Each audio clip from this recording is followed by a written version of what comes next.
Welcome to the Bodhi Academy. Today we are going to solve PIQ questions from biology chapter Microbes in Human Welfare. So let us take the first question. The first question is, what are microbes? Give two examples of beneficiary microbes. So what are microbes? Microbes are basically microscopic organisms which are classified as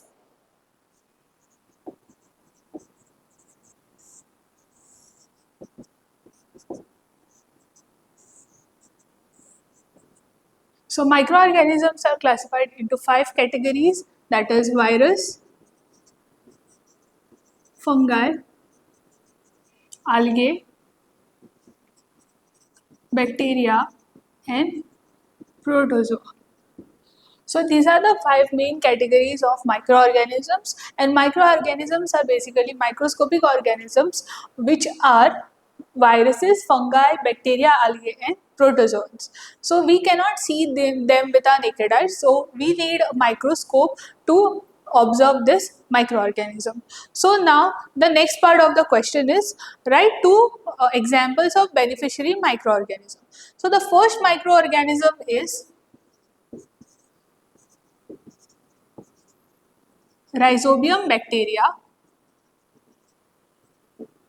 So Rhizobium bacteria, it is found in the root nodules of the leguminous plant. So Rhizobium is a type of bacteria which lives with the leguminous plant in a symbiotic relationship, wherein the leguminous bacteria will provide shelter to the plant, shelter to the bacteria, and in return what the bacteria does over here is it helps in fixation of the nitrogen from the soil.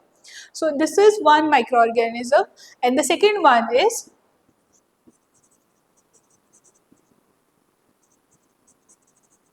lactobacillus, which is a bacteria found in the milk which helps in the process of formation of curd from milk. So lactobacillus bacteria, what it does is it converts the lactic acid inside in the milk, and it converts it into curd. So these are the two beneficiary microorganisms which are used in human welfare. So the next question is, what is Saccharomyces cerevisiae and how is it useful in food production? So Saccharomyces cerevisiae, it is commonly known as yeast. So yeast,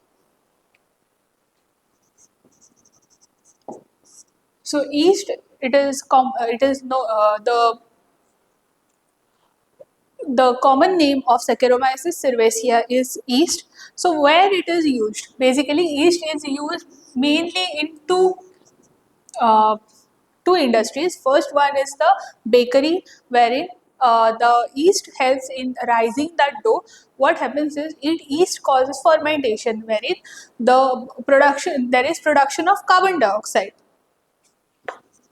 so which will help in the rising of the dough and making it soft. Second use of this yeast is in uh, beverages and brewery, wherein it is used in alcohol production, wherein this yeast, what it does is it undergoes anaerobic respiration, that is fermentation.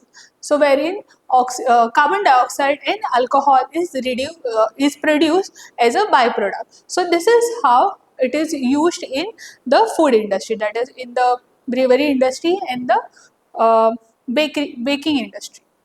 So the next question is, what is the difference between primary and secondary sewage treatment?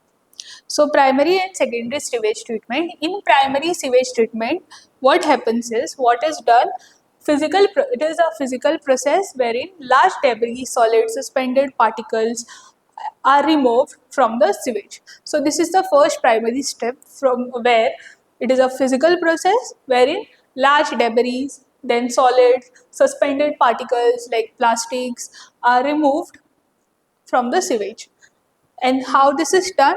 It is done by two methods, that is sedimentation and filtration method.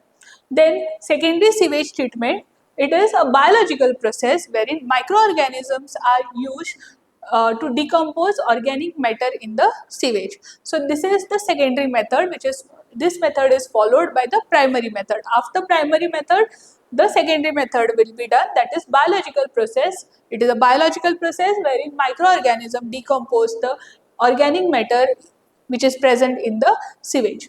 So here basically what is used, microorganisms such as bacteria and fungi. So this is the key difference between primary sewage treatment and secondary sewage treatment. In primary sewage treatment, it is a physical process. Secondary sewage treatment is a biological process. In primary sewage treatment, debris are removed, suspended particles are removed from the sewage, and here microorganisms are used to decompose the organic matter which is there in the sewage. Here the method which is implied is sedimentation and filtration. There the method which is implied is use of microorganisms such as bacteria and fungi. So this is the difference between primary and secondary sewage treatment. So the next question is, in sewage treatment plants, the secondary treatment is called as the biological treatment. Why? So what is the reason? So the secondary treatment over here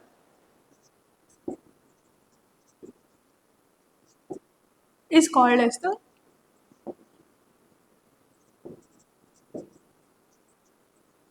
biological method.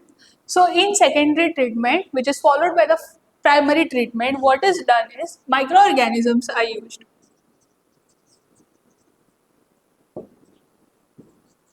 such as bacteria and fungi. So these are the microorganisms which are used in the secondary treatment of the sewage, and hence it is called as a biological treatment because microorganisms are used for the treatment. So the next question is, how do biofertilizer enrich the fertility of the soil? So basically biofertilizers are microorganisms that are living organisms which helps in enriching the soil fertility by uptake of the phosphorus, solubilizing the phosphorus which is present in the soil, then providing nitrogen to the plant. So this is how biofertilizer helps in enriching the soil. So examples of such biofertilizers are Rhizobium, which is a bacteria which is found in the root nodules of the leguminous plants, which helps in the fixation of nitrogen which is present in the soil. As plants cannot take directly the nitrogen, so Rhizobium bacteria enables the plant to absorb the nitrogen in form of nitrates and nitrites. Then Azotobacter, it is a form of algae. For example, also we can say nostoc, it is an algae which helps in fixing the nitrogen and enriching the soil fertility. Then mycorrhiza, it is a fungal symbiote, which are mycorrhizal spores, are fungal spores which are found in the soil, which forms association with the inside the roots of the plant, which helps in solubilizing the phosphorus and uptake of the phosphorus for the plant. So these are some examples of biofertilizers which helps in enriching the soil fertility and plant growth. So the next question is, what is the clinical usage of cyclosporin? So cyclosporin is an immunosuppressive drug derived from fungus uh, Tol- Tolipoclidium inflatum. So this is the fungus from which the drug is derived from. That is, it is synthesized from the drug, sorry, from the fungus. So this drug, how it is used or what is the application of this drug? It is used to prevent organ rejection in transplant patients. So during transplant, there should not be organ rejection by the body. So that time this drug is used.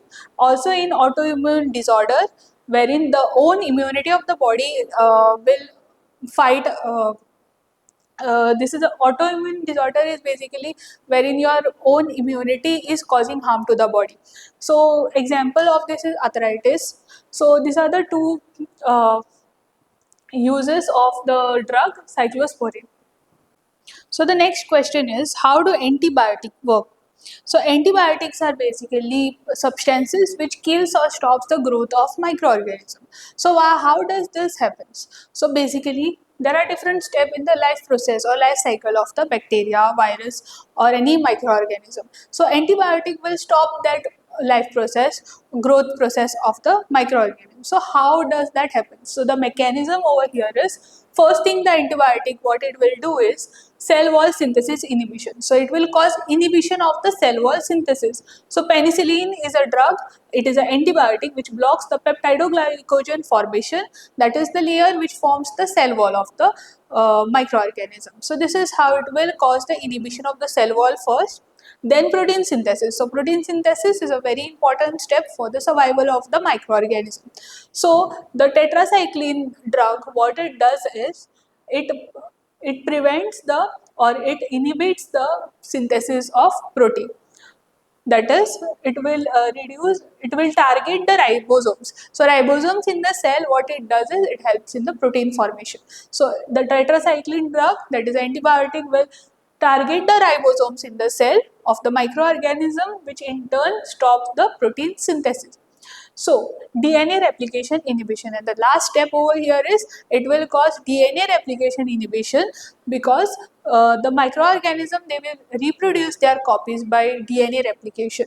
So this is how the antibiotics, what they do is, cell wall inhibition, synthesis of cell wall is inhibited, then protein synthesis is inhibited, and then the DNA replication is inhibited. So by inhibiting these three processes, it will stop or kill the growth of the microorganism, and this is how antibiotic will work in the human body. So the next question is, how does lactobacillus bacteria help in preparation of curd? So lactobacillus is a bacteria which is found in milk.